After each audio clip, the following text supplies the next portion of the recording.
테레비를 많이 안 보시라서 잘 모르실 수 있는데, 여러분 시간 되면 한번 보시면 좋을 것 같아요. 스페인 하숙이라는 프로그램이 있어요. 그 전에 삼시세끼 했던 프로그램이 바뀌어서 스페인 하숙이라는 걸 하는데, 어디 가서 하냐면 스페인의 산티아고 순례자의 길에서 이렇게 한 숙소를 정해서 지나가는 사람들을, 그 순례자들을 맞아들이고 그분들에게 이렇게 한국 음식을 만들어서 잘 대접해서 그분들을 격려하고 그런 프로그램인데요. 거기에 나오는 순례자의 길이 어떤 길이냐면, 예수님의 12제자 중에 한 사람이었던 야고보의 무덤이 있다고 알려진 그 스페인의 산티아고 데 콤포스텔라라는 곳으로 가는 여정입니다. 그래서 프랑스의 트루드라는 곳에서 그 산티아고 데 콤포스텔라라는 곳으로 가는 길이 한 700km에서 800km 정도 된다 그래요. 여러분 700km에서 800km는 부산을 왕복하는 거리니까 엄청난 대장정이죠. 제가 군대에 있을 때 천리행군 하는데 일주일에 400km를 걷거든요. 밤마다. 근데 거의 사람이 정말 지쳐요. 그러니까 이 800km를 간다는 것은 엄청난 순례의 길을 걷는 그런 것입니다. 이 길이 언제 생겼냐면 9세기경에 산티아고 데 콤포스텔라에서 야고보의 그 유해가 발견이 됩니다. 그래서 이 야고보의 유해를 가지고 카톨릭에서 그 야고보를 스페인의 수호 성인으로 추대하게 되죠. 그래서 그 산티아고라는 이름 자체가 사실은 야고보라는 이름의 스페인식 발음입니다. 산티아고. 그래서 여러분 1189년에 알렉산더 3세 교황이 예루살렘과 로마와 산티아고 데 콤포스텔라를 세 성지로 선포를 하게 됩니다. 그래서 그 교황의 칙령에 따라서 성스러운 해를 선포하고, 그 성스러운 해에 이 산티아고 데 콤포스텔라까지 가는 순례자는 자신의 인생의 모든 죄가 사하여진다, 이렇게 선포를 해요. 그리고 그 성스러운 해가 아닌 다른 해에 그 산티아고 데 콤포스텔라로 가는 순례의 길을 가는 사람들은 자신의 죄의 반이 사해진다, 이렇게 선포하게 됩니다. 그래서 11세기부터 15세기까지 이 순례자의 길이 엄청나게 그 카톨릭 교인들 안에서 되게 성스러운 여정으로 인식이 되고 또 많이 홍보가 돼서 번성하게 되죠. 그런데 16세기에 종교개혁이 일어나면서 그렇게 노력으로 하나님의 구원을 얻는 것이 아니다라는 종교개혁 정신이 높아지면서 조금 쇠퇴해요. 쇠퇴하다가 1982년도에 요한 바오로 2세 교황이 교황으로서는 최초로 이 산티아고 순례의 길을 걷습니다. 그러면서 다시 이 순례자의 길이 카톨릭 신자들에게 큰 인기를 얻으면서 지금까지 아주 수많은 사람들이, 세계의 수많은 사람들이 그 여정을 걷고 있는 그런 순례자의 길이 산티아고의 순례자의 길입니다. 여러분이 잘 아시는 순례자라는 책, 파울로 코엘료라는 사람이 쓴 순례자라는 책도 사실은 이 산티아고의 순례자의 길을 걷는 여정을, 자기가 그 여정에서 경험한 많은 일들을 잘 기록한 책이죠. 그래서 이 파울로 코엘료의 순례자라는 책이 나오면서 세계적으로 이 순례자의 길이 더 인기를 얻고 곽강을 받는 그런 길이 되었다 그래요. 그 책을 보면 파울로 코엘료가 이런 말을 합니다. 비범한 것은 평범한 사람들의 길에 존재한다는 것, 그것은 모든 위험을 무릅쓰고 내가 믿는 것의 궁극에 도달할 수 있도록 이끌어준 깨달음이었다. 나로 하여금 생애 첫 책인 순례자를 쓰도록 용기를 불어넣어 준 것도 평범한 사람들의 길을 계속 따라 걷기 위해 매일같이 치러내야 하는 나 자신과의 선한 싸움에서 존엄과 끈기를 발견할 수 있도록 날 복돋아준 이것이었다, 이렇게 얘기를 합니다. 그러니까 이 순례자의 길을 걸으면서 자기가 이 순례자라는 책을 쓸 용기를 얻었고, 자기의 인생의 그 평범한 일상이 얼마나 존귀하고 가치 있는 시간인가라는 것을 이 순례자의 길을 통해서 깨닫게 되었다라고 얘기하고 있는 것이죠. 여러분 실제로 이 순례자의 길을 걸었던 많은 사람들은요, 뭐라고 얘기하냐면 이 순례자의 길에서 자신의 인생이 완전히 바뀌었다라고 얘기를 합니다. 이 순례자의 길을 걸으면서 자신의 인생에서 새로운 것을 발견했고, 이 순례자의 길을 통해서 자신의 인생의 가치가 바뀌었다. 자기가 바라보던 것이 완전히 바뀌었다라고 얘기를 해요. 그런데 여러분, 놀라운 건 뭔지 아십니까? 순례자의 길을 걸었던 많은 사람들이 그렇게 바뀌었다고 얘기하는 그들의 삶을 찾아가 보면요, 사실은 순례자의 길을 떠나기 이전의 삶으로 돌아가 있어요. 그대로 직장을 다니고 있고, 그대로 그 삶을 살고 있고, 이전에 살던 아파트에 그대로 살고 있어요. 그러면서 그들은 뭐라고 얘기하냐면, 내가 그 순례자의 길을 통해서 전혀 새로운 인생을 살고 있다고 말하고 있다는 거예요. 그렇다면 여러분, 그 많은 순례자들이 이 산티아고의 길을 걸으면서 여러분 어떤 것을 깨닫고 무엇을 발견했다는 것일까? 여러분, 그것은 다름이 아니라 내가 지금 살아가고 있는 이 하루하루의 일상이 세상에서 어떤 것보다도 가치가 있고 어떤 것보다도 소중한 삶의 순간들이다라는 것을 이 순례자의 길을 통해서 깨닫게 됐다는 거예요. 그래서 여러분, 그들이 이 순례자의 길을 걷고 나서 다시 돌아가서 새로운 직업을 시작하거나 새로운 아파트를 사거나 새로운 환경으로 나아간 게 아니라 자신의 일상을 완전히 새로운 관점에서 살아가기 시작했다. 여러분, 이것이 순례자의 길이 우리에게 주는 놀라운 메시지예요. 여러분, 우리가 인생을 살아가면서 수많은 사람들은 뭘 생각합니까? 저도 마찬가지로 새로운 걸 생각해요. 내가 어떤 새로운 것을 지금 막 시작하지 않으면 내 인생에 어떤 문제가 생길 것 같죠. 내가 지금 노력해서 뭔가 나에게 변화를 주지 않으면 내 인생이 잘못된 길을 갈 것 같아요. 두려움과 염려 속에 살아갈 때가 많죠. 그래서 여러분, 사실은 우리가 지금까지 해오던 것보다는 새롭게 우리가 해야 될 것에 더 많은 가치를 둬요. 새롭게 변화되어야 될 어떤 것에 더 많은 관심을 두고 살아가요. 그런데 여러분, 사실은 그 사람이 지금까지 해왔던 그 모든 삶의 여정이 그 인생을 만들고 있다는 사실을 우리가 잊어버릴 때가 많이 있어요. 여러분, 우리가 인생을 살아가면서 사실은 우리가 가장 가치 있을 때가 언제일까요? 내가 지금까지 걸어왔던 이 길의 절정인 오늘이에요. 오늘. 여러분, 오늘이 나에 있어서 최선이고, 오늘이 나에 있어서 최고이고, 오늘이 나에 있어서 최고의 행복의 날이 되지 않는다면 여러분, 내일은 여러분에게 행복의 날이 될 수 없는 것이죠. 여러분, 이 순례자의 길을 걸었던 수많은 사람들이 그 고난의 길 800km의 여정을 걸으면서 분명하게 인생의 가치로 깨달은 게 뭡니까? 오늘 내가 걷고 있는 이 길이 진정으로 목적지로 가는 길이에요. 산티아고로 가는 길이라는 거예요. 고난이 있고, 때로는 비를 맞고, 때로는 눈을 맞고, 때로는 터널을 지나가고, 때로는 고바위를 올라가고, 때로는 두려운 산골을 내려가지만 여러분, 이 길이 내가 진정으로 가야 될 길이다. 내가 잘 가고 있다. 그 믿음의 확신이 이 산티아고 순례의 길을 걷는 많은 사람들에게 확신을 주었다. 그것이 진정으로 이 순례자들이 겪고 깨닫게 된 인생의 놀라운 가치였다는 거예요. 그래서 여러분, 이 순례자의 길을 걸었던 많은 사람들이 갔다가 돌아와서 일상을 살다가 또 일상에서 힘들고 지치고 어려운 삶의 자리가 오면 어떻게 해요? 잠시 삶을 멈추고 다시 가방을 둘러매고 순례의 길을 떠나요. 왜요? 내 삶의 가치가 뭔지 다시 발견해요. 그래서 여러분, 그 순례의 길을 한 번만 갔다 온 사람은 많지 않아요. 그 사람들이 그런 얘기 한대요. 한 번도 오지 않는 사람은 많지만 한 번 와보고 다시 오지 않는 사람은 많지 않다. 다시 온다는 거예요. 그 인생의 가치를 찾기 위해서, 그 인생의 진정한 목적이 뭔가, 인생의 진정한 우리가 바라봐야 할 것이 뭔가를 깨닫기 위해서 다시 그 고난의 길로 온다는 거예요. 수많은 사람들이 다시 그 고난의 길로 찾아온다라는 것입니다.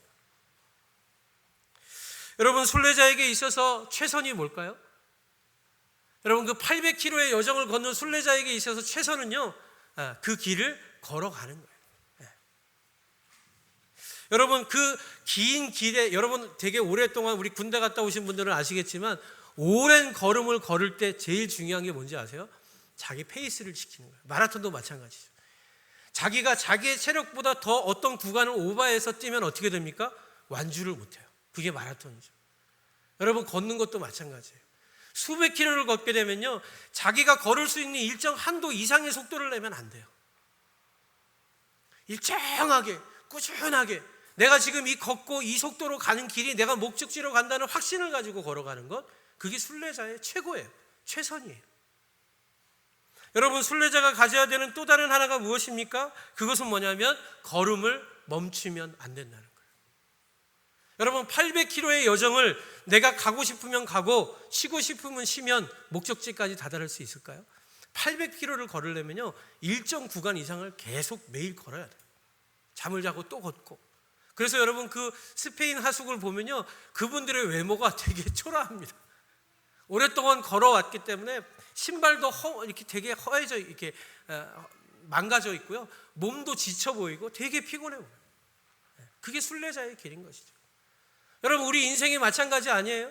우리가 인생에서 그냥 묵묵히 우리에게 주어진 길을 뚜벅뚜벅 걸어가다 보면 우리는 어때요? 지치는 거죠. 그 인생의 짐과 무게가 나를 짓누르고 그 한 걸음 한 걸음 떼는 발걸음이 무거워지고 잠깐 쉬기도 하지만 사실은 그 길을 걸어가는 그 여정이 쉽지만은 않아요. 그래서 여러분, 순례자에게 있어서 최선은 뭐예요? 오늘도 그대로 걷는 거예요. 멈추지 않고 걷는 거예요. 왜요? 내가 이 길을 이렇게 걸어가다 보면 산티아고 데 콤포스텔라가 다다를 것이다. 야고보의 무덤이 다다를 것이다. 그 인생의 목적, 이 걸음의 목적에 내가 반드시 이르게 될 것이라는 확신을 가지고 걸어요.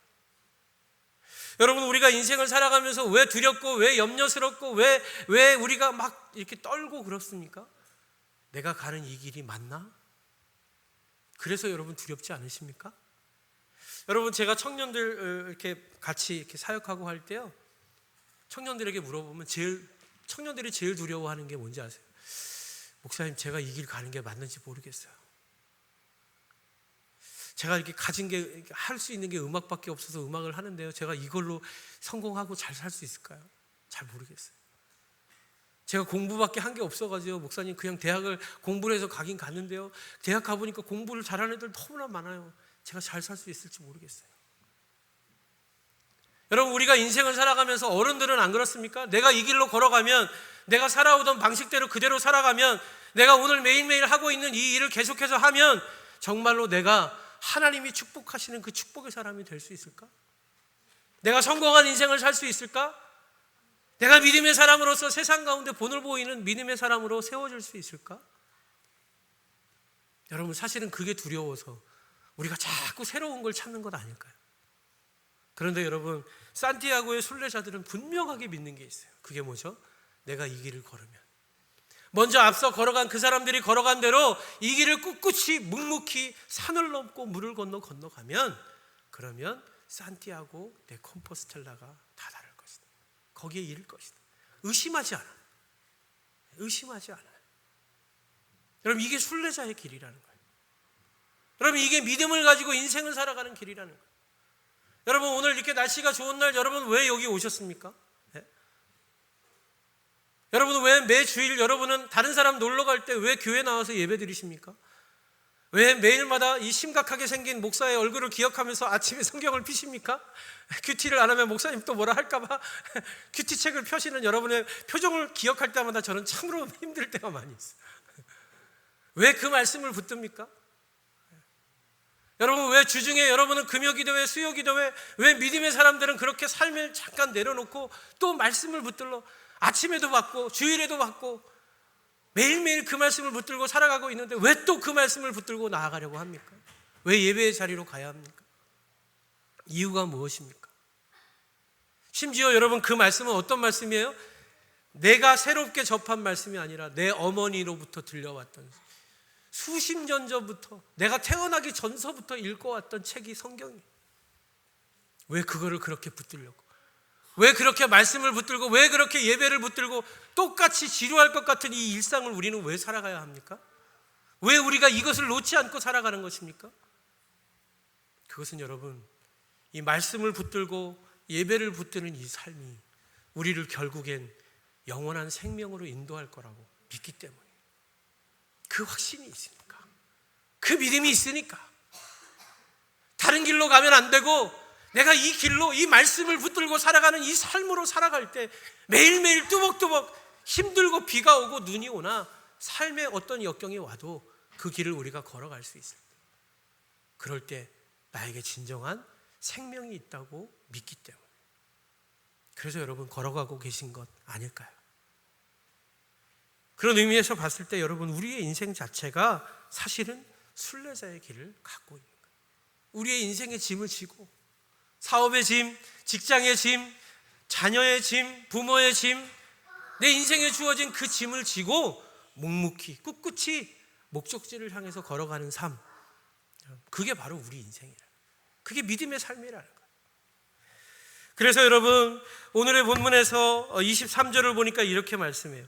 여호와께서 사람의 걸음을 정하시고 그의 길을 기뻐하시나니 그는 넘어지나 아주 엎드러지지 아니함은 여호와께서 그의 손으로 붙드심이로다.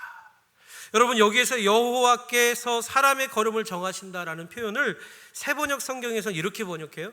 우리가 걷는 길이 주님께서 기뻐하시는 길이며 우리의 발걸음을 주님께서 지켜주시고 어쩌다 비틀어져도 주님께서 우리의 손을 잡아주시니 넘어지지 않는도다.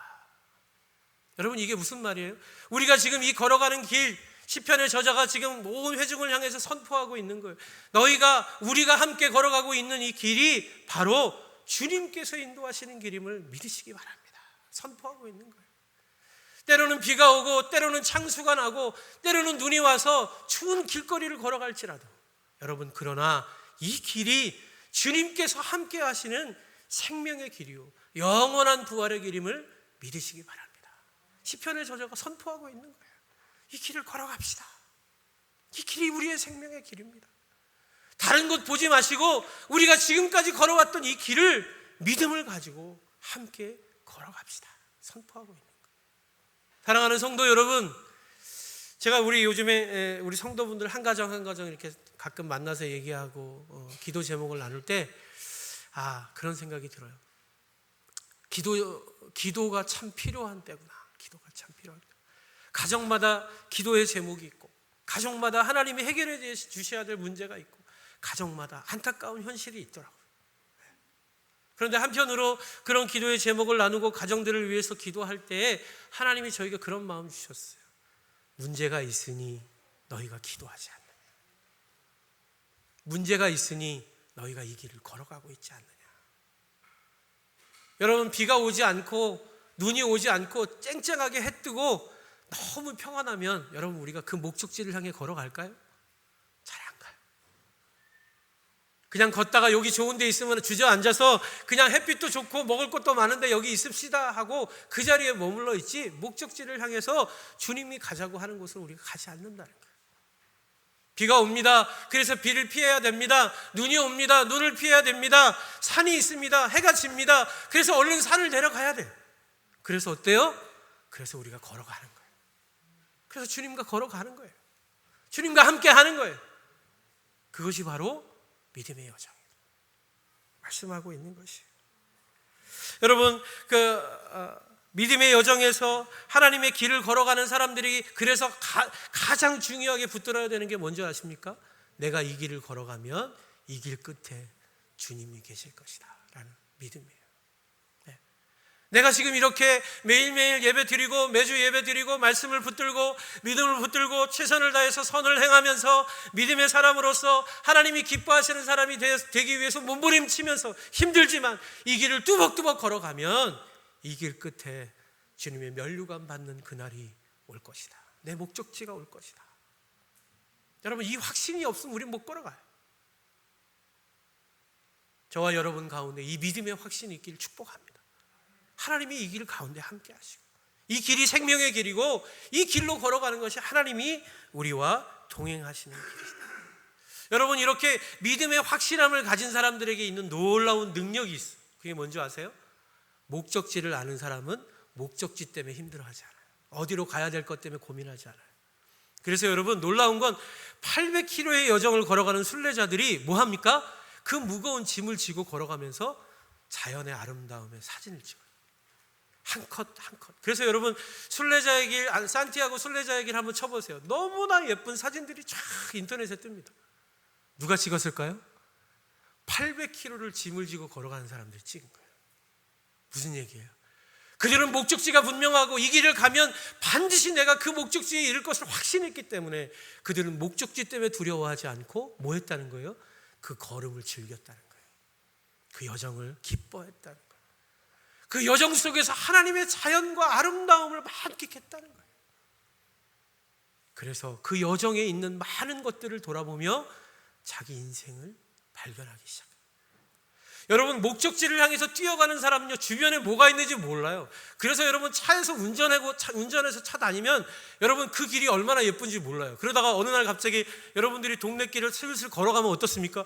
야, 이 동네가 이렇게 예뻤나? 차 타고 다닐 땐 못 본 거예요. 왜요?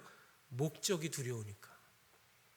그러나 여러분, 목적이 분명하면 염려 없이 걸어갈 수 있어요. 두려움 없이 갈 수 있어요.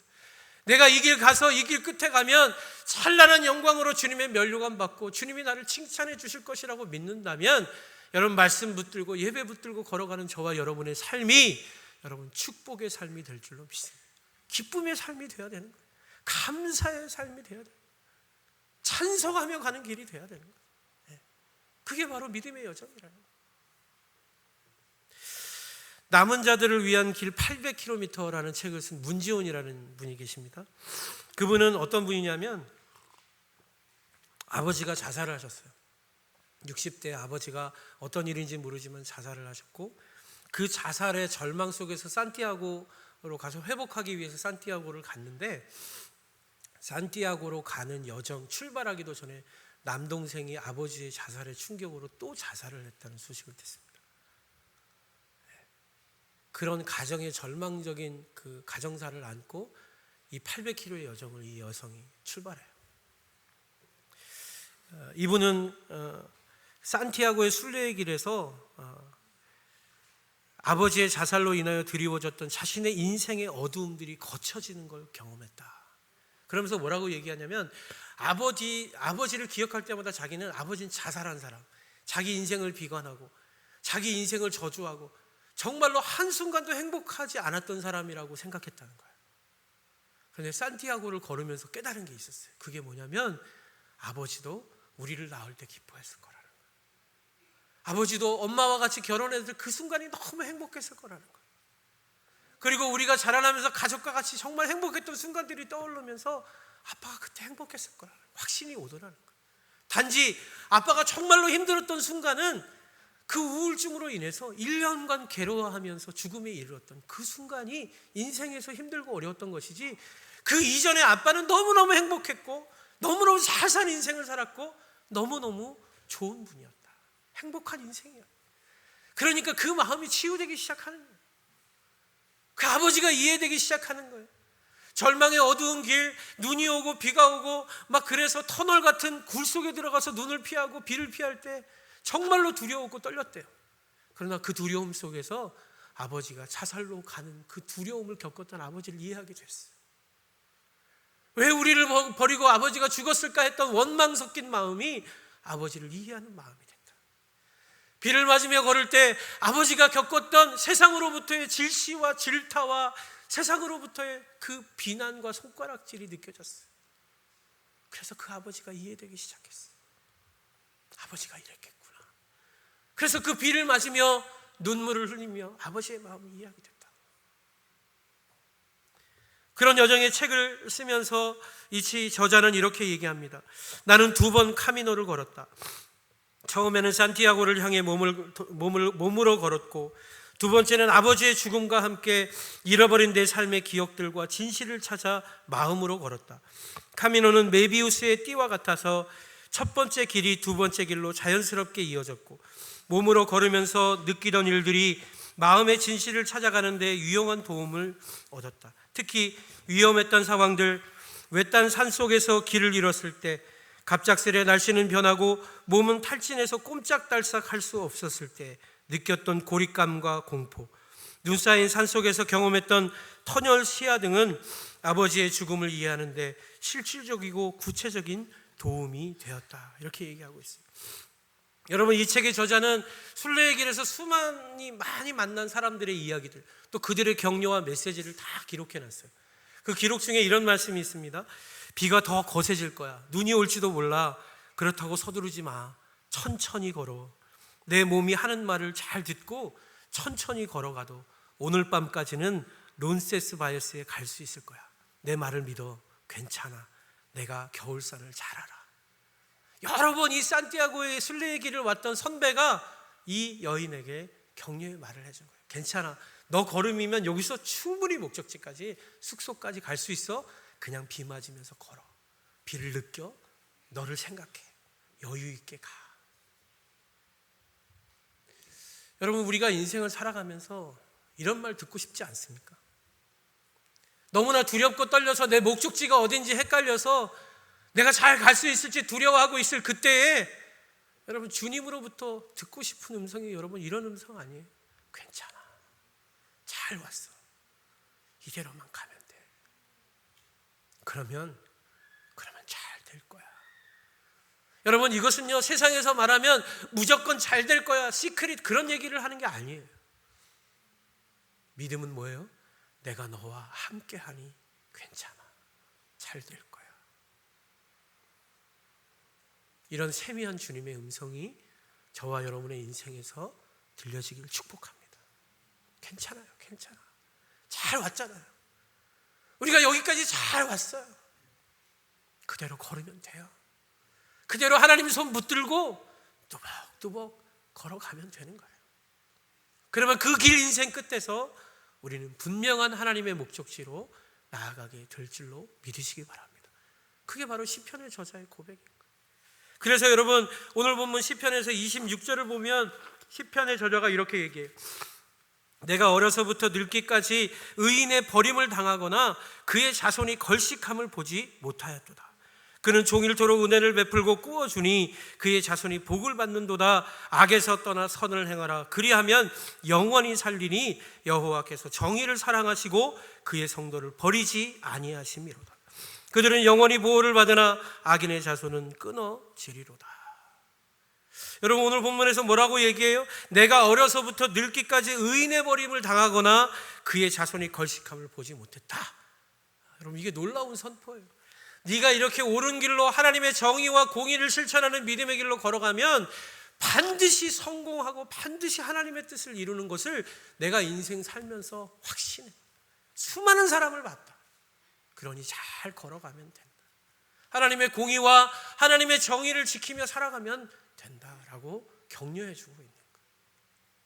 여러분, 우리가 인생을 살아가면서 특히 믿음을 지키고 하나님이 기뻐하시는 삶을 살아가려고 애쓰면서 여러분, 우리가 두렵고 실망하고 낙심할 때가 언제예요?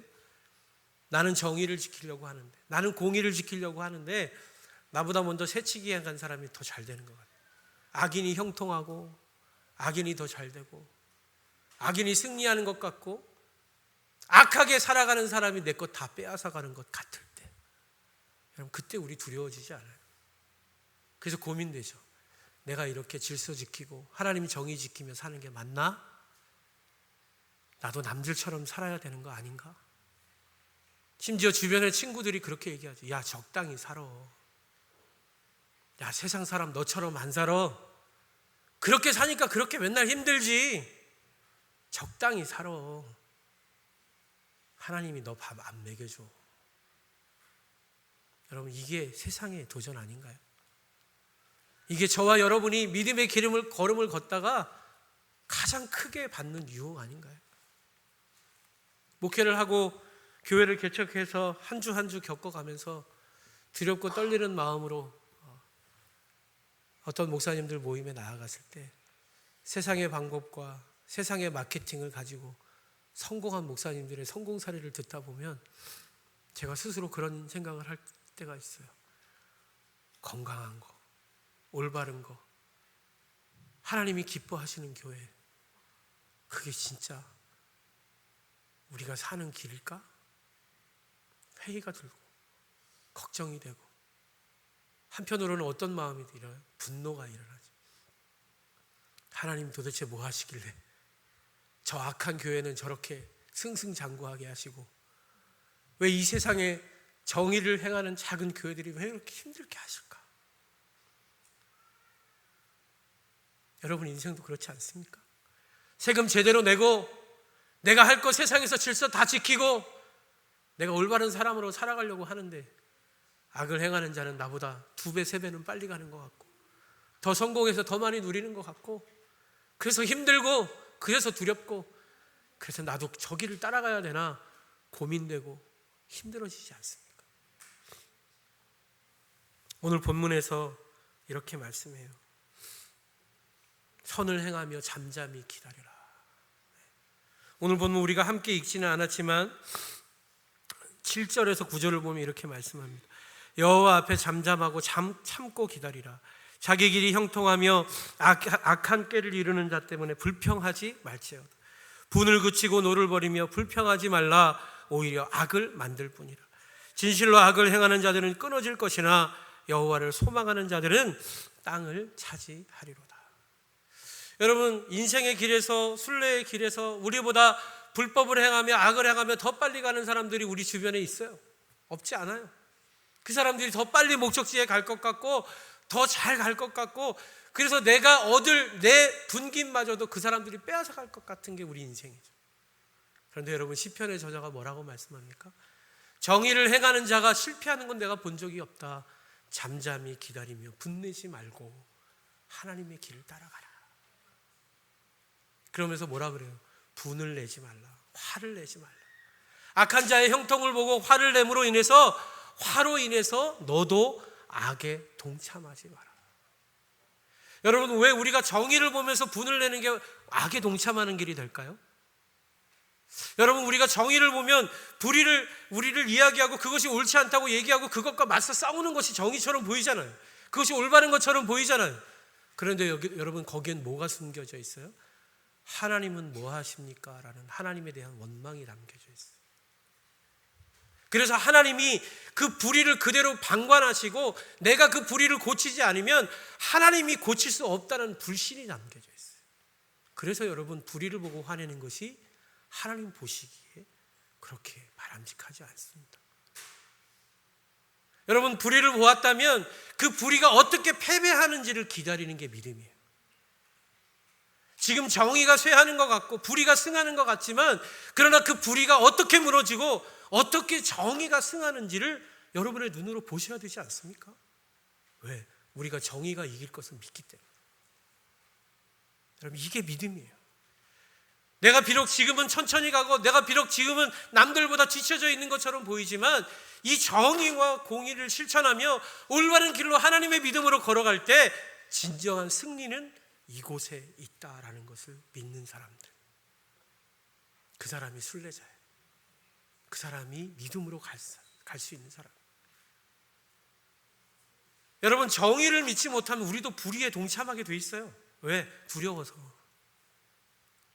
불의가 이길까 봐. 정의를 끝까지 해갈 수 있는 사람은 어떤 사람이에요? 정의가 반드시 승리할 것을 믿는 사람.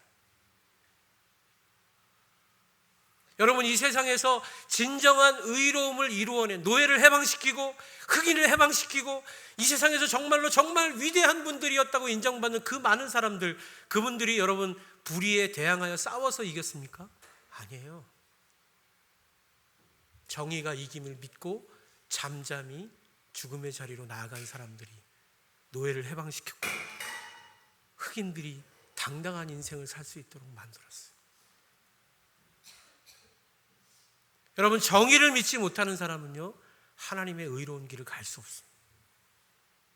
반드시 하나님이 정의를 사랑하시고 반드시 하나님이 정의를 이기게 하시고 반드시 하나님이 옳은 길을 가는 사람을 축복하실 것을 믿는 사람만이 하나님의 의로움을 따라갈 수 있는 거예요. 그 길을 걸어갈 수 있는 거예요. 그래서 여러분, 순례자의 두 번째 조건이 뭐예요? 첫 번째는 이 길이 믿음의 길이라는 걸 분명하게 믿는 것, 확신하는 것. 두 번째는 이 길에서 내가 정의를 행할 때 하나님이 나와 함께 하신다는 걸 믿는 거예요. 나를 버리지 아니하신다는 걸 믿는 거예요. 그것이 여러분 순례자에게 있어서 두 번째 놀라운 메시지, 가져야 되는 믿음이에요. 베드로전서 5장 7절에 보니까 이렇게 말씀합니다. 너희 염려를 다 주께 맡기라. 이는 그가 너희를 돌보심이라. 근신하라, 깨어라. 너희 대적 마귀가 우는 사자와 같이 두루 삼킬 자를 찾나니 너희는 믿음을 굳건하게 하여 그를 대적하라. 이는 세상에 있는 너희 형제들도 동일한 고난을 당하는 줄 알미라. 여러분, 믿음을 가지고 순례의 길을 걸으며 정의를 행하는 모든 사람들은요, 저와 여러분이 당하는 고난을 똑같이 겪어요. 순례자의 길을 가는 사람, 그 믿음의 길을 걷는 사람들은요, 다 종류가 다를 뿐이지 똑같은 고난 속에 있는 거예요. 왜요? 순례자의 길을 가는 사람만이 경험하는 고난이 그것이기 때문에 그래요. 그래서 여러분, 히브리서에 보면 뭐라고 말씀합니까? 고난이 없으면 하나님 자식이 아니라고. 믿음의 길을 가지 않으니까, 순례자의 길을 가지 않으니까, 정의와 공의의 길을 가지 않으니까 여러분 인생에 고난이 없는 거죠. 편법과 불법과 무질서의 길로 가면 고난이 없어 보여요. 그러나 여러분, 그 길에 고난은 없을지언정 하나님의 심판이 기다리고 있다는 사실을 기억해야 돼요. 그게 믿음의 여정이에요. 마지막으로 오늘의 본문에서 시편의 저자는요, 믿음의 길에서 하나님의 신실하심을 믿어야 한다, 이렇게 말씀해요. 28절의 말씀이에요. 여호와께서 정의를 사랑하시고 그의 성도를 버리지 아니하심이로다. 그들은 영원히 보호를 받으나 악인의 자손은 끊어지리로다. 의인이 땅을 차지하며 거기서 영원히 살리로다. 의인의 입은 지혜로우며 그의 혀는 정의를 말하며 그의 마음에는 하나님의 법이 있으니 그의 걸음은 실족함이 없으리로다. 여러분, 이게 무슨 말씀인가? 믿음의 길을 걷는 순례자의 삶은 언제나 변함이 없는 신실하신 하나님의 사랑을 붙들어야 된다. 여러분, 우리가 두렵고 떨리는 마음이 올 때 여러분, 그 떨림과 두려움과 그 공포를 물리칠 수 있는 유일한 한 가지가 있어요. 그게 뭔지 아세요? 그건 여러분 담대함이 아니에요. 그건 여러분 담대함이 아니라 하나님의 사랑을 믿는 거예요. 하나님이 나를 사랑하신다는 걸 부인하지 않는 거예요. 여러분, 우리가 가장 힘들 때 기억하셔야 될 건 믿음이 아니에요. 믿음이 우리의 절망 속에서 우리를 붙들어주지 않아요. 여러분, 우리가 가장 힘들 때 우리가 붙들어야 될 건 하나님의 사랑이에요. 내가 아무리 연약하고 내가 아무리 부족하고 내가 아무리 절망적일지라도 나를 버리지 아니하시는 신실하신 하나님의 사랑. 문지원 저자가 만났던 순례자 중에 한 사람이 이런 말을 했다 그래요. 사랑하는데도 제대로 사랑할 힘이 없어서 상처만 주고받다가 사랑할 힘이 생겼을 때에는 그 상대가 떠나고 없는 것, 그건 내 탓도 그 사람 탓도 아니야. 누구의 탓도 아닌데 잘못되고 비틀어질 수 있는 것, 그것이 바로 인생이야. 여러분, 저는 이 말이 참 되게 와닿더라고요. 제가 목사로서 하나님의 일을 감당한다고 하다가 보면 제가 의도하지 않았고 제가 정말로 생각하지 않았지만 전혀 엉뚱한 결과가 나타날 때가 있어요. 그래서 그럴 때는 정말로 하나님 앞에 무릎 꿇고 엎드려가지고, 하나님, 제가 왜 이거밖에 되지 않습니까? 저 같은 자를 통해서 어떻게 하나님의 일을 하시려고 합니까? 그렇게 하나님을 원망하고 제 자신을 원망할 때가 많이 있어요. 여러분, 인생도 혹시 그렇지 않으십니까? 내가 그러려고 그렇게 한 게 아닌데 어느 날 갑자기 내 인생이 어떻게 됐어요? 어느 날 갑자기 내 인생이 전혀 의도하지 않았던 되게 안 좋은 결과로 나아가게 된 거예요. 어떤 사람과 나쁜 관계 속에 가게 되기도 하고, 내가 의도하지 않았는데 나는 정말로 이 사람과 잘 지내고 싶었는데 어느 순간인가 이 사람과 너무 멀어져 있고 너무 원수가 되어져 있는 거죠.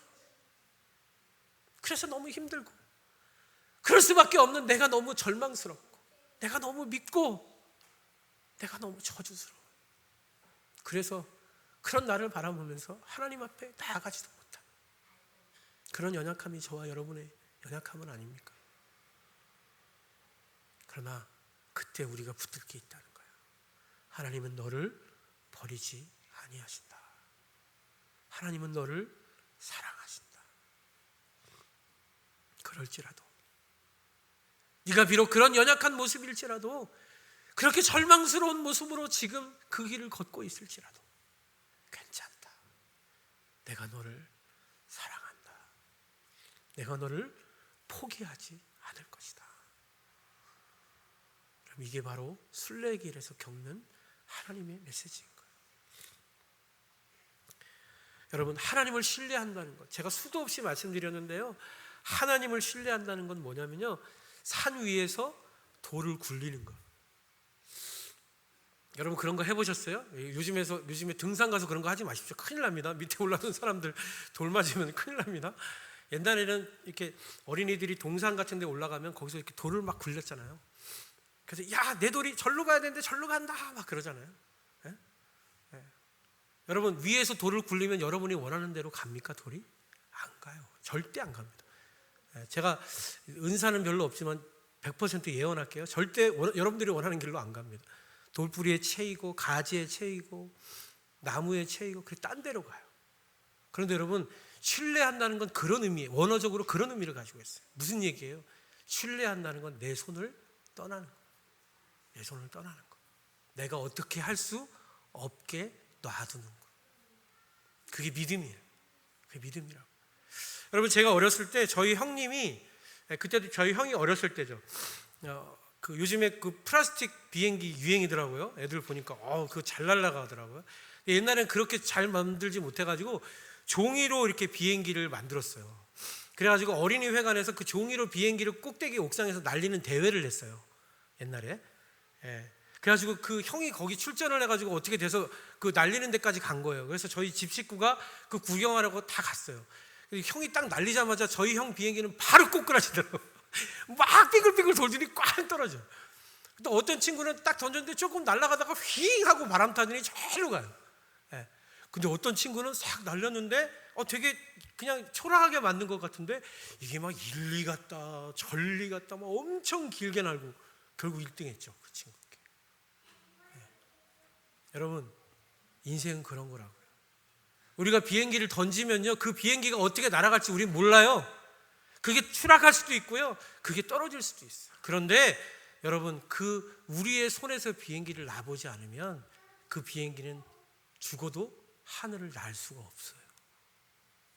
그게 믿음의 삶이에요. 제가 군에 있을 때 공수훈련을 받았습니다. 공수훈련의 마지막 단계가 뭐냐면 막타오를 타는 거예요. 11.5m 인간의 가장 공포스러운 자리에서 뛰어내리는 게 막타오 훈련이에요. 그거를 4번을 아무 이상 없이 낙하산 검사까지 잘 할 수 있어야 하늘로 올라가요. 지상훈련 4주를 열심히 받고요. 막타오에 가서 결국에는 두려워서 아무리 조교가 밀어도 못 내려가는 사람들, 고소공포증이 있는 분들이 있어요. 그래서 결국 몇백 명의 훈련을 받고 몇 명은 매년 떨어집니다. 하늘에 못 올라가요. 낙하산을 못 타봐요. 죽어라고 4주 훈련만 받고 그 다음에 다시 또 공수훈련을 또 받아요. 왜 그럴까요? 그 2줄에 자기 인생, 목숨을 거는 사람만이 하늘로 올라갈 수 있는 거예요. 그 작은 낙하산에 내 목숨을 걸 수 있는 사람만이 비행기 타고 하늘에서 떨어질 수 있는 거예요. 뭘 의미하는 거예요? 우리의 믿음의 길은 하나님 앞에 내 인생을 그렇게 던져보지 않으면, 맡겨보지 않으면, 모험하지 않으면 갈 수 없는 길이에요. 그래서 여러분 하나님을 신뢰한다는 건 그런 거예요. 내가 무엇을 하는 게 아니라 하나님이 하시도록 내 인생을 내어드리는, 맡겨드리는. 오늘 하나님 앞에 말씀에 서서 6월 한 달을 시작하는 저와 여러분의 삶이 이렇게 하나님이 조정하시고 하나님이 인도하시는 그 인생의 여정으로 맡겨질 수 있기를 주님의 이름으로 축원합니다. 그게 믿음의 길이다. 그게 순례자의 길이다. 그 길을 믿음으로 또박또박 걸어가실 수 있는 저와 여러분 되어지기를 바랍니다. 우리 같이 한번 찬양할 텐데요. 이 찬양 마지막 가사가 저는 참 너무 좋아요. 주님 그 나라에 이를 때까지 순례의 걸음을 멈추지 않으며 어떤 시련이 와도 나 두렵지 않네 주와 함께 걷는 이 길에 라는 가사. 비록 우리는 이 땅에 살아갑니다. 하늘의 영광을 다 누리고 살지 못해요. 저와 여러분은 연약할 수밖에 없고 교회를 다니고 믿음을 가져도 여러분 세상에서 당하는 고난과 똑같이 고난을 겪습니다. 그러나 여러분 실망하지 마시고 좌절하지 마시고 이 걸음을 걷고 이 길 끝에 가면 반드시 우리를 위해 예비하신 면류관을 얻을 그날이 반드시 올 것입니다. 놀라운 믿음, 그 소망 가지고 우리 같이 한번 찬양하면서 나아갔으면 좋겠습니다.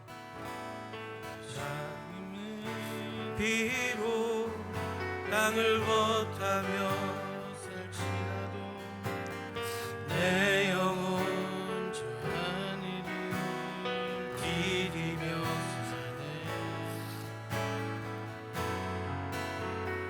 내 주님 계신 눈물 없는 곳 저 하늘에 숨겨둔 내 소망인데 보고픈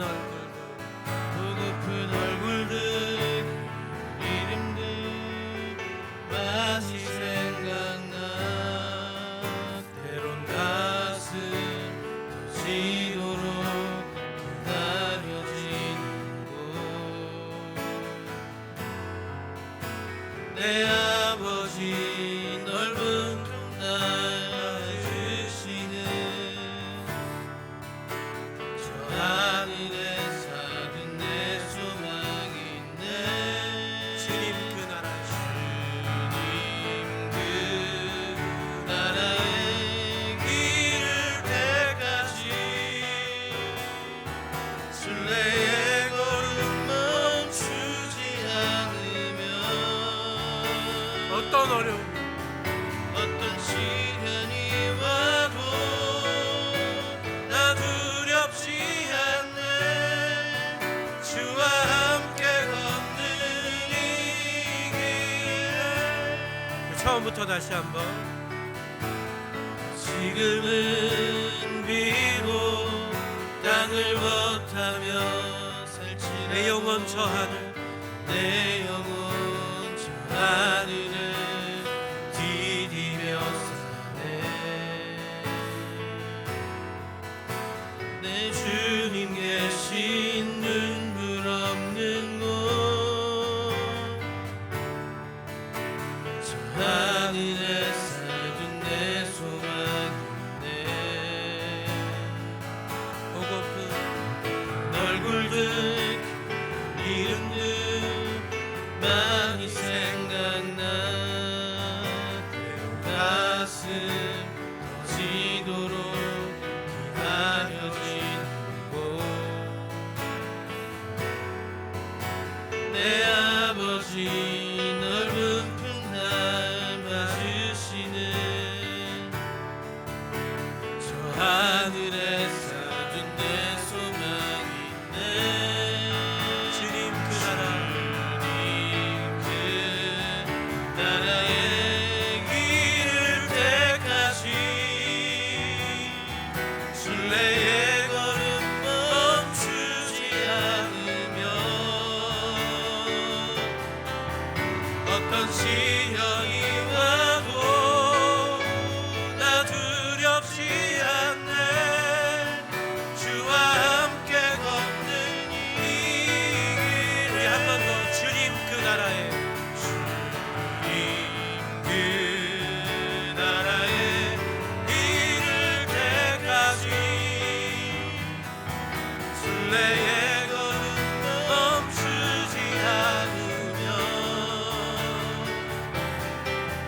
어떤 시련이 와도 나 두렵지 않네 주와 함께 걷는 이 길 우리 한 번만 더 선포하면서 주님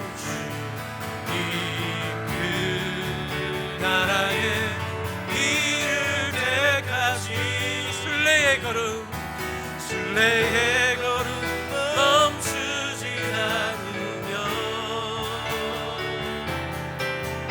어떤 시련이 와도 나 두렵지 않네 주와 함께 걷는 이 길 우리 한 번만 더 찬양합니다 그 나라에 이를 때까지 순례의 걸음 멈추지 않으면 어떤 시련이 와도 나 두렵지 않네 주와 함께 걷는 이 길을 다 같이 눈 감고 한번 기도했으면 좋겠는데요. 오늘 함께 나눈 말씀의 핵심은 다른 것 없습니다. 하나님이 붙들고 여러분 손 붙들고 함께 걸어가시는 그 길 그냥 걸으시면 된다는 얘기예요. 뭐 대단한 것 없습니다. 뭐 새로운 것 없습니다. 말씀 붙들고 예배하면서 하나님 삶의 고난과 역경 속에서 하나님 앞에 부르짖으며 기도하면서 내가 널 사랑한다 말씀하시는 음성 들어가면서 여러분 주변의 아름다운 자연과 여러분 주변의 아름다운 사랑의 이야기들을 꽃피우시면서 찬송하며 걸어가는 저와 여러분의 삶이 되기를 축복합니다. 그런 삶 살게 하시고 그런 믿음 있게 하시고 그런 신뢰를 붙들고 하나님과 동행하는 우리의 순례의 길이 되게 하여 주시옵소서. 우리 주여 한번 부르짖고 동성으로 기도하겠습니다. 주여 하나님 그렇습니다. 아버지 하나님 우리에게 베풀어 주시는 일상과 삶, 우리에게 베풀어 주시는 이 평범함이 참으로 놀라운 하나님의 능력이고 참으로 놀라운 생명의 길임을 믿습니다. 오늘도 그래서 이 길을 믿음으로 걸어갑니다. 대단치 않고 자랑할 수 없고 아버지 남들이 보기에는 보잘것없는 것이지만 우리에겐 생명과도 같은 것이고 우리에겐 진리와 보석 같은 것이어서 우리가 이 믿음을 놓지 않고 이 말씀을 붙들고 주님의 신실하심을 부여잡고 아버지 하나님 이 믿음의 걸음을 남들이 보기에는 대단치 않은 이 삶을 한 주 한 주 하루하루 믿음으로 걸어내며 살아내기를 간절히 바랍니다. 아버지 하나님 실족하는 때도 있습니다. 넘어지고 자빠질 때도 있습니다. 아버지 하나님 두려워 떨 때도 있을 것입니다. 눈이 와서 내범이셨고 비가 와서 창수가 나고 아버지 하나님 때로는 다른 사람들이 나보다 앞서가고 때로는 힘들어서 지쳐서 하나님 더 못 가겠다고 원망할 수도 있습니다. 그러나 하나님 묵묵히 이 믿음에 걸어갈 수 있는 이 순례의 길을 걸어갈 수 있는 하나님의 사람들 아버지 하나님의 거룩한 백성들 우리 양주수도교회 성도들 다 될 수 있도록 아버지 하나님 붙들어 주시옵소서. 실망하지 말게 하여 주시고 낙심하지 말게 하여 주시고 포기하지 말게 하여 주시고 하나님 주신 믿음의 걸음 하루하루의 삶 속에서 기뻐하며 찬송하며 하나님 주신 아름다운 자연을 만끽하며 여유를 누리며 하나님과 더불어 자유를 누리며 기뻐하며 하나님 앞에 찬송하며 나아가는 순례의 걸음이 될 수 있도록 그래서 진정한 하나님의 목적지 우리의 영원한 생명이 있는 하나님의 나라에까지 이르는 하나님의 종들이 되게 하여 주시옵소서. 그 믿음으로 살아가게 하시고 그 영광으로 살아가게 하시고 하나님의 능력과 은총으로 하나님 역사해 주시옵소서. 살아계신 예수님 이름으로 기도드리옵나이다. 하나님 감사합니다. 부족하고 연약하지만 우리의 삶 속에 우리의 평범한 일상이 하나님이 동행하시는 생명의 길임을 깨닫고 기억하게 하시니 하나님 감사를 드립니다. 오늘 우리의 연약함과 부족함을 돌아보지 않고 하나님의 위대하심과 하나님의 신실하심을 붙들고 우리 순례의 믿음의 걸음을 한 걸음 한 걸음 내딛는 믿음의 종들 하나님의 거룩한 순례자들 다 되게 하여 주옵소서. 그 믿음 가지고 그냥 나오지 않고 주신 것 중에 일부를 떼어서 하나님 앞에 드립니다. 이 헌물이 하나님 나라 영광을 위하여 아름다운 곳에 쓰임받게 하여 주옵시고 이 헌물을 드린 손길마다 나누어 주고 베풀고 살아가기 부족함이 없는 주님의 귀한 역사가 그 삶 속에 나타나고 드러나게 하여 주시옵소서.